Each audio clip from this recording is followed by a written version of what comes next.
Welcome, everyone. I am really excited about today's webinar. It's a really special webinar that we're particularly excited to offer in Brain and Alzheimer's Awareness Month this June 2024.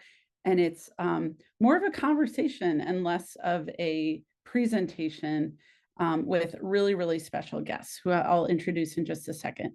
Our topic is spotting subtle symptoms, and this goes for us as clinicians, if that's who you are joining us today, as well as families and people who are living and caring for people with dementia.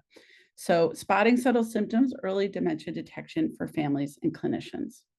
Just really briefly, we have one financial disclosure here for today's webinar. And as always, I get started just reminding everybody about Dementia Care Aware, what we're here to offer, and support you, particularly if you're in the healthcare space. We have our trainings, such as our webinar today, and then our online trainings and our live trainings for basics of screening and evaluating people who have cognitive symptoms and concern for dementia. We have our podcasts, which go over a lot of the same material. We have our ECHO series, which you can sign up for, many of which are full, but if you follow the ECHO series, there's more to come from UCLA and UCI. We have practice change support, available if you are working in a clinical setting and want support getting screening going. And we have our warm line 9 to 5, Monday through Friday, if you want clinical support for dementia screening and care.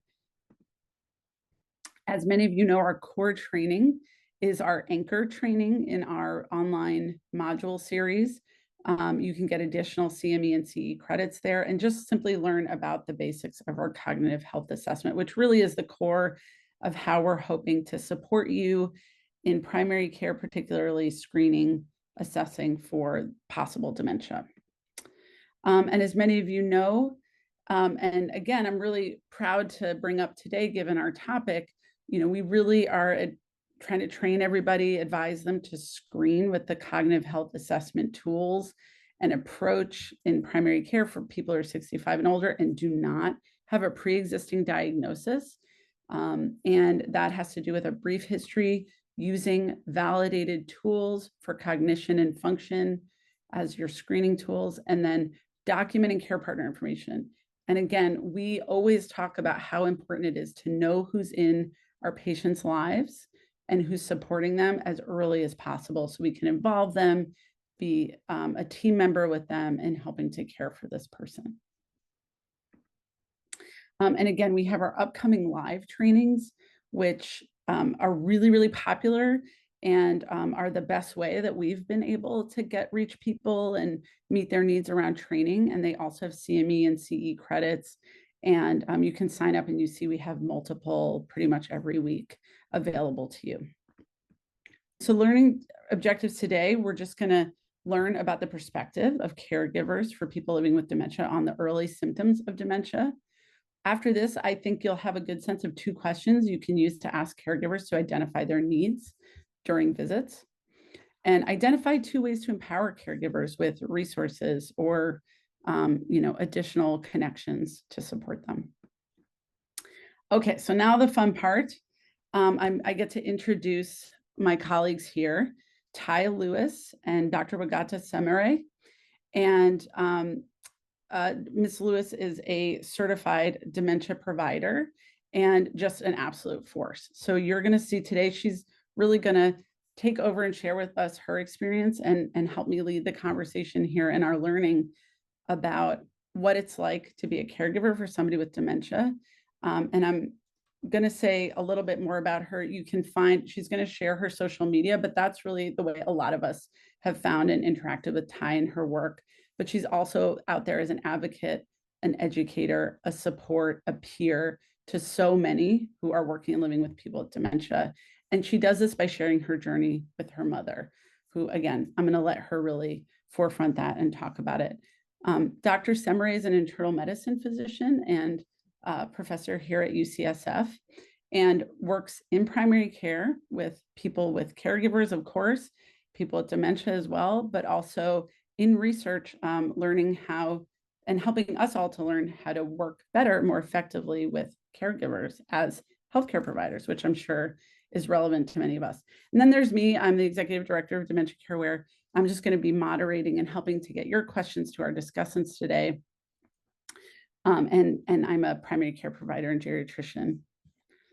Ty is going to walk us through her experiences, how she got here, and then also some of the things that I think we really want to highlight about the early symptoms and then walking that journey with someone with dementia as a caregiver. So we're looking at these incredible, beautiful faces and smiles, and they are you and your family, Ty. So I'd love to turn it over to you to introduce yourself. Hi, everyone. I hope that you're having an amazing day. So my name is Ty Lewis. I'm a certified dementia practitioner, educator, reading specialist, curriculum developer, and special education advocate, as well as I'm kind of treading into the waters of becoming a dementia advocate. I am a wife, a mom, and my most important role right now, well, no, every role is important, but the biggest role that I'm handling right now is that I am taking care of my mom, who's 80 years old, and she is transitioning into the final stage of Alzheimer's, which is stage 7. I'm grateful, first of all, to be here today. As I was debriefing with the team, I just wanted to listen so that I knew how I would actually attack this conversation. I don't want it to be like caregivers versus doctors. I want it to be a wholesome conversation where we can come together and see how we can hold hands and walk together on this journey. And as I sat and listened to just everyone speak, I thought about when I go into meetings as a special education advocate. And in those meetings, there's always a team of about 12 people. And on that team, there's always someone who offers related services. And so it's going to be a conversation of how caregivers and doctors can work together and just look at how they can offer related services so that, again, we can all walk together and help caregivers find joy and meaning on this journey, and how we can educate each other, and how we can listen to you as a primary care physician, or just whatever specialty you're in, but also how you can hear our hearts and see what's best for our loved ones, and how we can just make this disease not easy, but we can find the balance between it all. So yeah, that's my story. The dementia journey through the lens of a caregiver. We're going to talk about the dementia screening process from my perspective and what I went through when my mother was diagnosed in 2014. She is coming up, September will be her 10th year. And all of the things that I learned, understanding the stages of dementia. And like I talked about in our debriefing time, it's not necessarily about the stages of dementia, but what we don't know that encompasses the stages. And also embracing the caregiver role, what we can do as caregivers in order to become better, find more resources, and talk to our loved ones' doctors about what we can do in order to find strategies and just have, again, resources to walk this journey out. The dementia screening process. Oh my gosh, this brings back so many memories for me. I will never, and if I cry, listen, I'm a crybaby. I can't see your faces, but as doctors, providers, I want you to be able to, number one, hear my heart and understand that this is about us moving forward, and we all have gifts, and our gifts are going to be able to move caregivers forward. My experience taking my mom to the doctor was not a great experience, although later on the neurologist ended up being like one of my good buddies, and he really helped me in the long run. I'll never forget the symptoms that I saw in mommy. And I remember she was an educator and then had retired, and she started working as a substitute teacher. And I remember the family receiving phone calls saying that she hadn't picked up the children and that she would walk outside and forgot where she parked her car. I also remember her driving home, and we live in a very small town. The town is so small, we don't even have stoplights. And she got lost coming home. And at that time, my father, who's now deceased, was the county commissioner of the city. And she had pulled over on the side of the road, and someone pulled behind her and was like, is everything okay? Can I help you? And she said, I can't find my way home. And she was only minutes away from the house. And she also was trying to turn into our road to go home one day. And instead of turning right, she turned left, and she thought she saw a dog, but nothing was there, which caused her to drive into a ditch. And the final straw was her accusing a family member of stealing, which caused so much strife within the family. And that was when we were like, okay, something needs to be done. This story is not common. We see a lot of symptoms in our loved ones, but because we feel like, oh, they're aging. My mom, again, is 80 years old. I'm 45, and my oldest sibling is 65. And so because of the range, it's like, oh, they're getting older. Those things happen. But sometimes as caregivers, we don't understand, or we don't have the ability to differentiate between age-related and symptoms of dementia.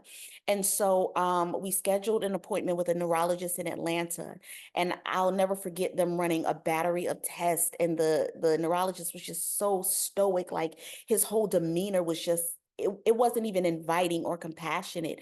And after mommy had a brain scan and blood tests, and the assessment you give with the clock, that assessment, and asking her what year, and to state 3 words so that she can recall them back to you. He looked at me and said, your mother is losing her memory. He handed me a pamphlet, and he was like, okay. And I'll never forget watching my mom break down and cry because she heard, I'm losing my memory. And I looked at my mom, because my mom is strong, and I'd never seen her cry before. Well, the only other time was at her mother's funeral. But I was looking at my mom break down because the neurologist described it as you're losing your memory, but not as you're going to lose everything, your independence, your ability to walk. You won't be able to recognize your daughter's face. One of the first things to go is going to be your language. So they didn't explain all of these things. All I thought was, my mom is going to forget. So being who I am, I did a deep dive, and I started researching, and I started trying to learn and understand about dementia, and understanding that it is a general term for memory loss, but it also would impact her language and her problem solving skills, and become severe enough to interfere with her activities of daily living. And I knew then that this issue was bigger than her just forgetting. I didn't have any resources at all, and it was frustrating. And I didn't know what to do as a caregiver. And then people will say, oh, just go to the Alzheimer's Association. And I still couldn't find the resources and the strategies that I needed. So I used what I knew as an educator, special education over 20 years, general education, reading specialist, assistive technology specialist, and I used all of those things in order to catapult me into what will become a journey of caregiving for my mom. If I can say anything to you, and you're a doctor, neurologist, whatever field that you're in and you're listening, one of the things that I would say is, even though you may not have all of the answers about dementia, I would say compassion and love will be the answer always. And if you lead with compassion and love, even if you don't understand everything this journey encompasses, you will win the caregiver, and you will allow us to be able to grieve and understand the fact that we're going to lose our loved ones twice, because this is a grieving process. But one of the things that I felt in the emotions is that I didn't know what to do. I was angry. I went through all of the emotions. I was angry. I was sad. I had so many questions, but also I was filled with joy and hope because I knew that I could use all of my tools and partner with the doctor in order for my mother to have a better life. Understanding the stages of dementia. As I stated before, my doctor gave me a pamphlet and he was like, here you go. This is what you need to know. But in research, I understand with the FAST scale, there's 7 stages and it varies according to what you're looking at. But as doctors, from the caregiver's point of view, the wish is that you would tell us more about every stage. Like, what does that look like for us? In stage 1, we know that our loved ones are going to function independently, but also what do they need? What strategies can we implement? How do we dementia proof, what I call it, our homes in order for our loved ones to stay safe? And what do we need as caregivers in every stage in order for our loved ones to thrive? In the middle stages, I wish you knew to tell us that our loved ones would take rolls of toilet paper and stuff it in their clothes, that they would take clothes in and out of the closet, and that they would hang them up and they would become agitated and angry. And this is a stage where we would start seeing sundowning. And what is sundowning? Because I didn't know anything about that. And what does it look like for my health as a caregiver, and from your perspective as a doctor, and from our loved one's perspective? What does it look like to take my loved one in a mall and they're seeing patterns changing on the floor? I'll never forget going into a mall and the floor was shiny and mommy started screaming. And I was like, girl, we are about to go to jail because they think that we are killing you. And she was like, I'm dying. I'm about to drown. And I was just like, oh my God, how can we get out of this situation? So everybody in the mall is looking at us, and come to find out, it was depth perception, what she saw and what we didn't see. How do we handle that as caregivers? And from that day on, Sister Girl was in a wheelchair, so she didn't have to go through the different changes. And what does it look like for us to feed them not in white plates, but red plates because they favor one color over another? And what does them losing their speech look like? And how can we connect with other providers like occupational therapists and physical therapists and speech language pathologists in order to help us on our journey?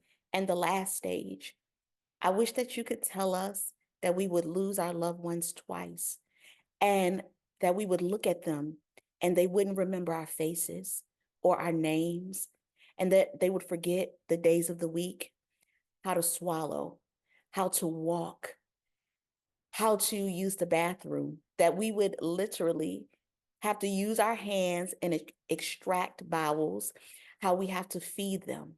And all of these things that goes into every stage that is simple on a piece of paper, but more complex for a caregiver. Symptoms we don't know. And that it's not just about dementia and understanding the stages, but dementia is the umbrella term. And Parkinson's looks different than Alzheimer's. And vascular dementia looks different than Lewy body. And how do we manage mixed dementia? Because we talk about Alzheimer's because it's the most commonly diagnosed. But what does that look like when we're trying to identify strategies and, hate to say, keep our loved ones alive while trying to manage symptoms? And also, what happens when the medicine does not work? So all of these things, I wish we could have a conversation about early on. When you talk about providers welcoming caregivers, what does that look like? It looks like a partnership. That's my dream. My dream is for us to partner together, to walk hand in hand together, for there to be a team. Did you know that right now I can't even find a dentist that will take my mom. Right now, my mom needs a root canal, and she was turned away 3 times. She can't have a root canal because no one wants to work with her. It's hard. My dream is for everyone to work together. Primary care physicians, gerontologists, neurologists, OTs, PTs, speech language pathologists, and that we have a team to say, I know your mother or your father, or your grandfather, or your uncle was diagnosed with dementia. We already have a team set up for you to win. It's less stress on the caregiver, and it's a win for the community and for what we're trying to do and for our ability to advocate. I didn't choose these pictures. They went into social media and they chose these pictures for me, and I cried because it is a beautiful summary of what the beginning, middle, and end stages look like for us. That's mommy in the beginning with my girls. We had first moved to LA, and she was kind of like in stage 5, and the stages go quickly. Oh my gosh, I wish y'all would tell us that too. Like, be honest with us. Do not lie to us. Stage like 1 through 3, you're going to be good, but baby, when stage 4 hits, buckle up because it's about to be crazy. But that stage, mommy was okay. She was still able to follow instructions. She was still able to have complete sentences and hold conversations with us. And this stage, actually, we were back in Atlanta. If I were able to switch the pictures, she was able to hold a cup. It's not wine, honey. It's grape juice. She was able to hold a glass and follow my instructions and do whatever I needed her to do at that time. And it was such a beautiful season. I have so many videos of her and that's captured with questions that I wanted to ask her. And I have so many memories captured. And then this final picture was the end of last year. And as you see, she's in a wheelchair. Her gait is now unsteady. I was just talking about this on social media. I gave her water the other day and she kind of choked on the water. She's holding food in her mouth. I'm moving towards pureeing her food right now. And so as a caregiver, and we're keeping her in a wheelchair when we go out. So every stage is different. But as a caregiver, I didn't know until I got into the stage. We don't have these conversations often about what caregiving looks like or what we have to look forward to. All it is it's just memory loss. They're going to forget. But if we knew at every stage what to expect, I believe that even though there is not a cure for dementia, we would have the ability to win. And when I say win, because you often hear me say that, I'm not talking about essentially curing or eradicating the disease, but what I am saying is we can come together and beat this thing. If we're able to implement strategies, I believe that we'll see longer lives or longevity with individuals who are caring for their loved ones because we have the strategies. We know what to do. We know what to expect. It's so funny that when I'm teaching, I'm telling caregivers, like, make sure you have cameras and bed sensors and floor mats and alarms, and that you have door alarms and gates. And they're looking at me like, why do I need to do this? And I'm like, you don't know? Make sure that in the second picture, you see mommy drinking out of a glass. If you watch my videos today, she's drinking out of a toddler cup, a sippy cup. Yesterday, a hospital bed came from my mom. And while it's hard and crushing, it's still beautiful. And this journey is one that we can rest between the beauty and the hope and the grieving. And I know, and I can't speak for all doctors, but I know sometimes as doctors, you may not know what to say to us, but can I suggest you tell us the truth and that you take a deep dive and talk to caregivers more and follow us, the content creators, and listen to what we're saying. We laughed the other day as we were debriefing in the session. And when I go to my doctor's appointments with mommy, they say, Miss Lewis, thank you for being here today.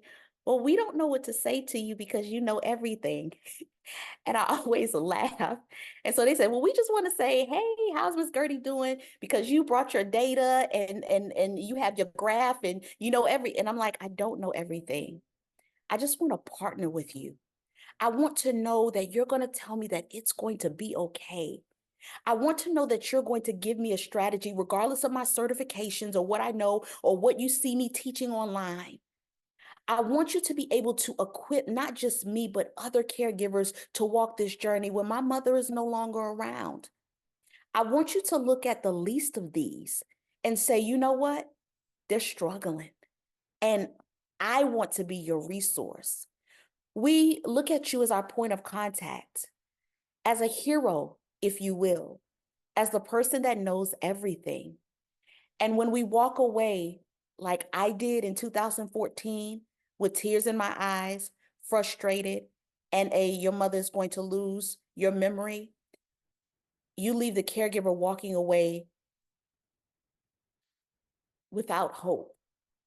But if you give us a little bit of hope, just a glimpse, then we'll be able to walk this journey and depend and rely solely on you, our resources, and everything that we need in order to win. If you're a caregiver listening on here, I want you to learn from my journey. If you visit my page, I've walked this thing out, and now, like I said, we're in stage 7. And I want you to know that it's hard. It's very, very hard, but it's also beautiful. You're doing what I call ushering, and this is what I say, I'm ushering my mom. I'm the one that was chosen to usher my mom into heaven. And we're going to do it with dignity, with beauty, with grace, and with every strategy imaginable that I can think of so that she can live a full life. So if you're a doctor listening, and you're telling us, I want you to exercise. I don't want you to drink some wine. Doctors, we need a little bit of wine because this caregiving journey is hard, but just exercise. Take care of yourself. Don't stress out. I want you to also be compassionate with us because it's hard for us to walk this journey every day and not stress out. It's hard to find time for ourselves.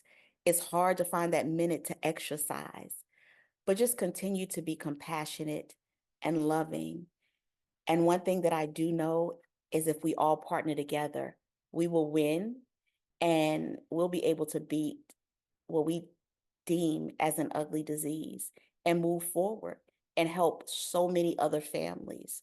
But we need you. We need your research. We need your partnership. We need your love. We need your care.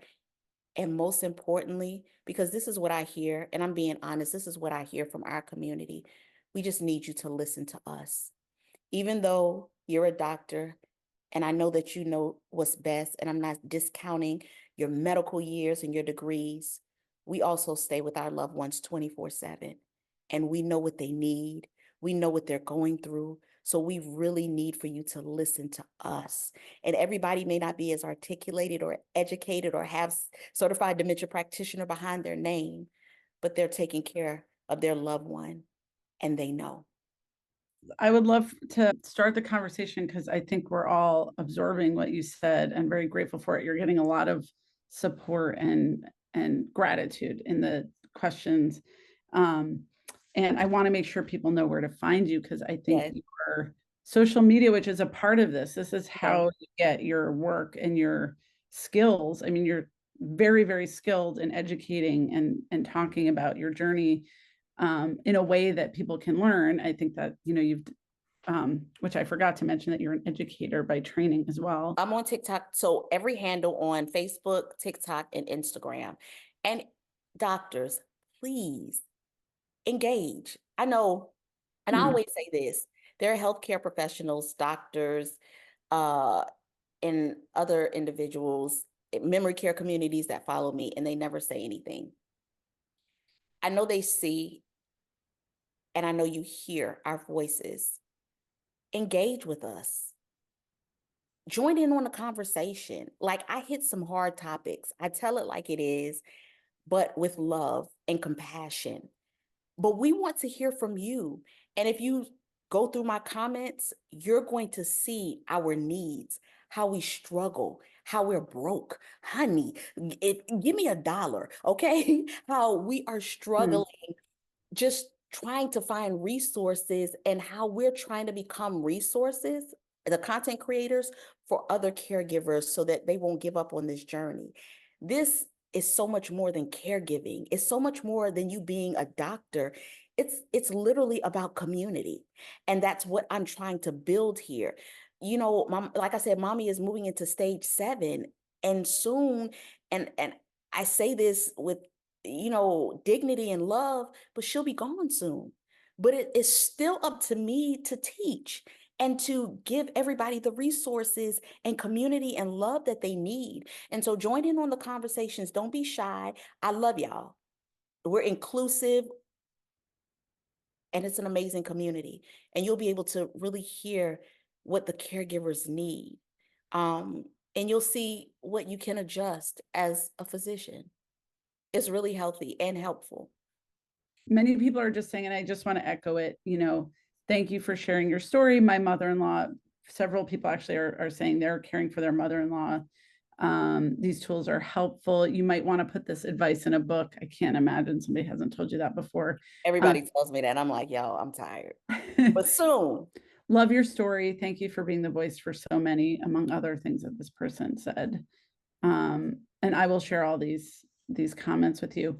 But I think a good, you've brought us full circle. You really described in very vivid detail in a way that I think we can all connect with, like what it was like to see your mother start to have early symptoms. Yeah. And then, so I'm hoping that if people on the webinar are healthcare providers or clinical in some way, that this triggers them to think about what they might ask Yeah. early on, and sort of more in these screening moments. We talk a lot in Dementia Care Aware about how it's not just memory, that the brain does all Yeah. these things. So it's things like Right. spatial, executive. So being able to manage a job, like being a teacher, that's a big job. Right.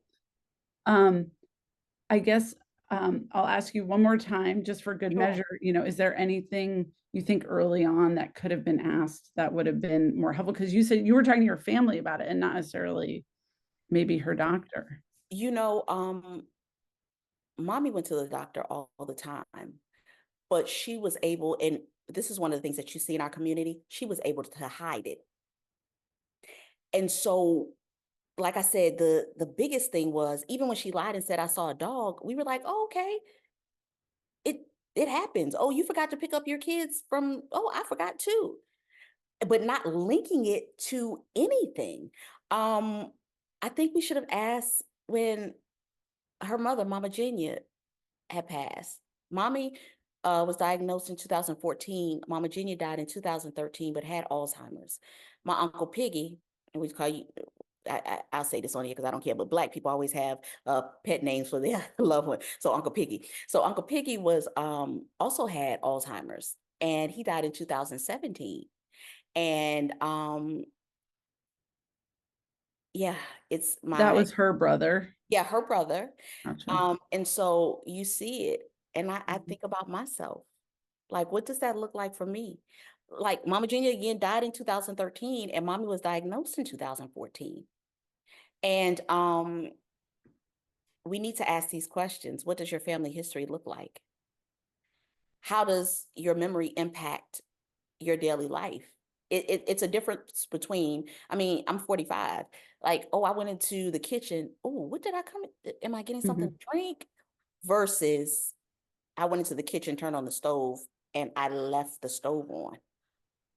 And what does that look like? Or I forgot to, like, we all forget, I forgot to pick up such and such. I forgot to do this. But when it impacts your daily life, what does that look like? And so if doctors know that you have a family history, if they include that like on your physical exam every year, then they can kind of say, like, what does this look like? And this is a far stretch, but I just want to say this. Like I said, my EDS is in curriculum and instruction. And I know, and I'm just saying this to you guys, I know you have to administer, the neurologists have to administer the assessment every time. But just from our community, we ask that if you know our loved one is in stage 5, please don't ask them what year it is. If you know, like somebody asked my mommy, what year is it and who's the president? Like a month or so ago. And I was like, y'all, please. And I stopped the assessment. You cannot assess my mom, you know? And not in a rude way, but if there's a possibility, and I know a lot of doctors are here online, that we can work together and create an assessment, because as an educator, we have to differentiate instruction and assessments. If we differentiate the tools, the assessment tools, according to the stages, what does that, like, we already know what's going on in every stage. What does that look like? Is your loved one becoming more aggressive? Like, these are the questions. So that's why when I come with data, I'm able to say, I track this data. Here's the graph. This is what was happening. And I teach in my classes, when you track data, you're able to identify the problem. Because one thing I learned, data doesn't lie at all. And so you're able to get to the root of the problem and see what happened before, what happened after, and what triggers it. And so if we talk about assessments like this, I think caregivers will get on board like, okay, this does work. But caregivers are really aggravated at the draw the clock. And I know I keep saying it, but we No, I laugh. appreciate it. It's important to hear because you're also We're tired. yeah, and you're I think what I hear you saying and what we could clinically back up with like how Yeah. you would do these workups and assessments is really what is practical here. This What we is need to practical? really focus on the practical. Yes. And you're a wealth of practical information that we should really be tapping into, let's say if we were your doctors. So I'm Yeah. going to turn to another doctor in our Hollywood Squares here, Okay. Dr. Semere. And I'm wondering if you have advice now listening to Ty's story and how she's clearly an amazing advocate. This is not always the situation we're in. And we may be trying to engage a caregiver to be more of an advocate with us or for the patient, maybe because they don't feel empowered necessarily in the moment. So do you have advice or what do we know about how we can involve caregivers early, middle, late? Although, again, tied to your point that you've said many times now, like these are clearly different stages that need a different level of support. But Right. at the same time, maybe the principle of working with the caregiver is the same across those stages. Yeah. Absolutely. Yeah. I think, first of all, thank you, Ty. I think you really just covered that so beautifully. And really thank you for sharing your story and being a resource to caregivers and doctors. So what I would say is that, and I'll go back to Ty's point about this, is that it's about having empathy, and it really starts with asking. Like, Yeah. welcoming the caregiver is really recognizing and acknowledging them. So often, what we sometimes call the invisible person in the room, or the kind of unrecognized other patient, and they're this amazing resource that we can access to kind of better support our patient, better support the caregiver. And so, yeah, I think the first step is really asking, like, who is in your life that supports you, and getting to know the caregiver, finding out what their role is, what's the context, and listening, really being empathetic and understanding their story, and not just what are they doing for the patient, but you need to understand who the caregiver is, like how is this impacting their daily life, what tools, resources do they need, how can you connect them to those resources? And I think, in primary care, we're really uniquely positioned in that we have touch points where early on we can get to know a caregiver or get to know someone who might become the caregiver in this person's life. And I think I would just say it's important to take advantage of those opportunities to say, who is this person who's here with you today? Like what role do they have in your life? And really being open to having that conversation. I think there are so many things that sometimes get in the way of that. a lot of system barriers, a lot of things that we can let kind of block us from opening that door. But I think the foundation of it is really understanding that there's a lot of benefits to having that context, to getting to know that person, to partnering with them in supporting the patient that you're caring for. So I think it's really about asking. When you talk to primary caregivers and they do studies, the vast majority, 95% will say, yes, I think a caregiver is an important person in my patient's life, regardless of the circumstances, they can be really helpful. But then we find out that only 30% of caregivers or even less are generally asked about what they do for a patient or what role they have. Yeah. We're not asking the questions. And I think if you do allow yourself to do that, you'll find that it can be a really valuable experience. So I think being open to that partnership. I love what you said too, because a lot of caregivers feel unheard. And so they go to doctor's appointments, and like a lot of providers call here and say, "Can I speak to Gertrude?" And I'm like, y'all, now you read her chart. My mama can't talk. You like talk to you, or come on. And it's in there. Like I have my power of attorney, in there. My name is everywhere. I think it's even something as simple as just take the time and say, I'm not just calling another person or another human, I'm calling a family. So, hey, Ty, I just wanted to check in on you. How's your mom doing? Now, I just want to talk to you because I signed all the paperwork for consent. I just want to talk to you about how mom is doing right now. And so even small things like that really help and really brings in and closes the gap, if you will, with communication between caregiver, providers, and the loved one who's been diagnosed. Yeah, absolutely. You bring up a really interesting barrier that I think some providers really stops them in their tracks, which is we're supposed to have a certain level of permission, or they're supposed to be an agreement that it's okay to reach out to this person. Yeah. But I think one of the things it can be impractical, like people can feel like it's a legal barrier where it's really not. Right. It's completely part of a dementia assessment and diagnosis to talk to someone else in their life. Like there's no other way to do it. No other It's way. part of the clinical assessment. And we do sometimes, if our patient is really resistant or fearful or resistant, we don't want to violate that trust. So just as a tip to the audience as well, I often invite people in their lives to share anything with me that they feel like is important without disclosing what I'm working with the patient on, especially early. Like I don't want to involve this person. I say, okay, well, maybe I'll just reach out to them and just check in, but I'm not going to share anything. Is that okay? And they might be more comfortable with that. I love that. And if they come, but then like, let's say we split up for a minute, I usually use that time as well to say, just want to check in with you. Is there anything you want to share? Now that, your mom's in the other room or getting her blood pressure checked or whatever. I love that because there are so many caregivers who see the early signs, but because their loved one won't go to the doctor because they know something is wrong, it's that wait time instead of early detection. A lot of individuals who are diagnosed are being diagnosed in stage 4 and 5 instead of 1 and 2. And so what does that look like for you all? Because I want to go back and be able to present this to my community, because that's a conversation, a question, I'm sorry, I get often. Like, what does it look like when I can't go to the doctor with my loved one, or I can't talk about this, or they refuse to go to the doctor?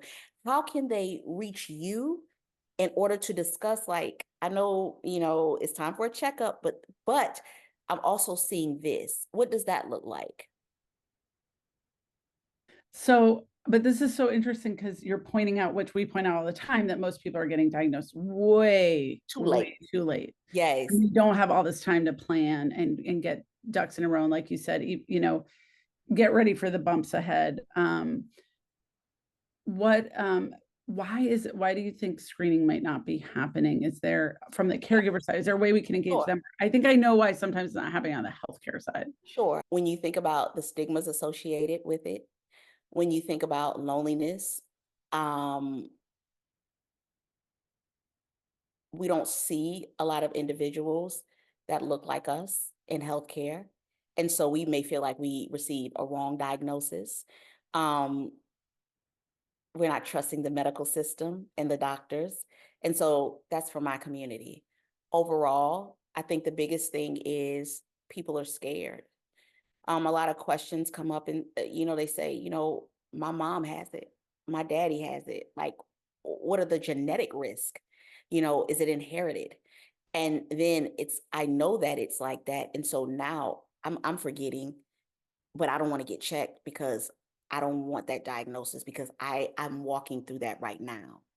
And that's what it looks like for a lot of caregivers. To be honest, I'm doing all of the work. What does it look like for me to have a dementia diagnosis? You see what I'm saying? Like, so I would be like, "Oh, I don't think I want to get tested because I'm not seeing any signs." And then a lot of people hide because it's embarrassing. Like when mommy was first diagnosed, she was like, "Don't tell anybody." And it was a secret for a long time because she was so embarrassed. I think if there weren't as many stigmas associated with this and we were just honest and say, listen, this is what it is, this is what's going to happen, but also, and I think that's why I'm so determined to show people that they can live well and still have a life and thrive while being diagnosed with dementia. There are a lot, this is crazy because we need to talk about this too. There are a lot of individuals that have been diagnosed with Alzheimer's that follow me. And they can work social media and they can do all things. And they follow me and we have conversations. And I talk to them like how is this impacting you? What does this look like? And the scary part is they're 47. The youngest person in our community that has been diagnosed is 36. Y'all, we have work to do. And if it's detected in your system 10 to 15 years prior, why does someone have symptoms in their 20s? Like, what is going on? And so it's just, I don't know, it's fear because we know. And now because so many people are putting their loved ones on social media and they're seeing it, it's becoming prevalent and just, we know what the end is going to be. It's hard. No one wants to hear you have dementia. Like for what? I So think you are really you're bringing all the really tough but yeah, the issues that are out there that we need it's to deal hard. with. Yes. But you're constantly reminding us to like really deal with the truth, be honest, walk the journey, and that this is not accepting or only focusing on loss and all that. And this is being echoed I just want to point out in the comments a lot, like really focusing on the joy and the work and Yeah, but with honesty as well. That does not necessarily, help us avoid the losses that are going to happen, but it helps us right, deal with them better. right. Um, I want to see if Dr. Semere can share with us anything that might help us to engage caregivers, because somebody in the questions also mentions like, what doctors need or healthcare providers, they need the hands-on experience. That's when they get it. But are there other ways? I think a lot of us haven't walked that journey yet, but are in a position and want to be in a position to help and help more. What is a good way to engage caregivers better? Yeah, I think that's a really good point. One thing I'll say is that there are some, for those doctors who have been in that position, I think as they feel comfortable and the context allows, it can be helpful, and a lot of caregivers find it helpful to feel like they bring that experience or personal experience to their kind of their care of the patient and how they engage with the caregiver. So I think bringing that piece of yourself as you're able to and trying to demonstrate the empathy that you can, even if you don't have that direct experience, being able to do that and being understanding and kind of being open to listening is important and is kind of the first step in what you want to do. And then I would say that engaging the resources that you can, because as Ty shared, it is this really challenging experience of we don't have a support network that we can hand you and say you have all these resources, all these specialists that we can provide you with to support you on this journey. But taking the step to be aware of what resources you do have available, taking advantage of the social workers that you may have in your health system that can help with support resources for the caregiver specifically, that might be able to give some practical resources, might be able to connect to organizations or people that can provide that support so that they can have access to people who have walked this journey. Because now, you know, with social media, with a lot of other platforms and support groups, you have access to people who have kind of had this experience, and being able to connect the caregiver to those people is something that you can offer. And then beyond that, trying to sort of be the support, you know, in primary care, that is a lot of our role. Like, can we sort of refer you to the therapist? Can we refer you to the PT, the OT, everyone that you need? Or That's good. Trying to be able to do that more effectively and as they need it, kind of in real time. You know, when my our neurologist started really breaking down and becoming more loving to us when he saw I was doing the work. And I just want to tell every caregiver, while we depend on doctors because they understand science, we also have to do the work so that we can receive the favorable outcome that we need. When we were I used this example while we were debriefing the other day, and I said, you know, I'm a Christian and I would go to church every Sunday, and, you know, the pastor would give us scripture and then I would leave and I still would be lost. But it wasn't until I understood practical advice and how to apply that to my life, and also understand that there are other providers like a therapist that would help me. And I was able to identify real world experiences to assist me. That's when I began to grow and become a better person. So I say to you as caregivers, when we do the work, the doctors understand science, but we understand our loved ones. When we do the work, and if you can't find a resource, create one.